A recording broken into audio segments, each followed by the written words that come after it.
This is Dr. Chip Taylor with say it, Monarch Watch.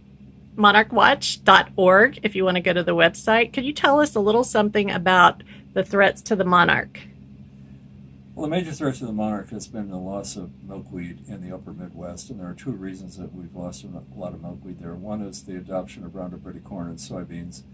There used to be a lot of milkweed growing in corn and soybean fields. With the adoption of this technology, it allowed the farmers to spray the crops with Roundup, which effectively eliminated the weeds. But since the plants had been genetically manipulated to be resistant to the Roundup, the plants, the corn and the soybean would survive, but the weeds were killed. And it killed out the milkweeds over a tremendous acreage. And the second thing that happened that had a big impact on monarchs is the adoption of the renewable fuel standard in late 2007 by President Bush. What that did is it put a premium on the production of corn because corn was used to produce alcohol that's in our gas tanks. The result was a lot of land was converted to corn production to produce the corn needed to produce that alcohol.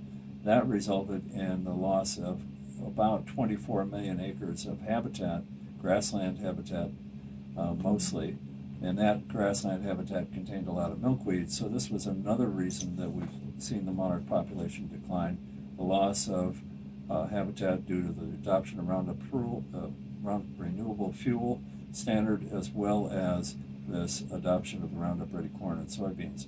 So those two things have been the major factors, but we've had other factors, including, let's say excessive mowing, excessive use of herbicides along roadsides, and things of that sort.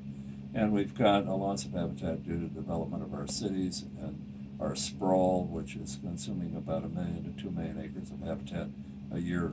So monarchs are in a bind. The habitat is being lost for a lot of different reasons, and the result is that we're seeing a decline in the population in Mexico on a yearly basis.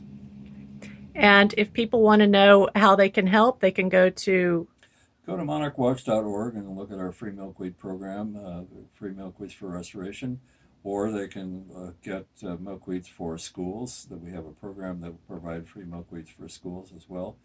Or if they simply want to buy a few milkweeds, we have nurseries that are producing milkweeds all over the country.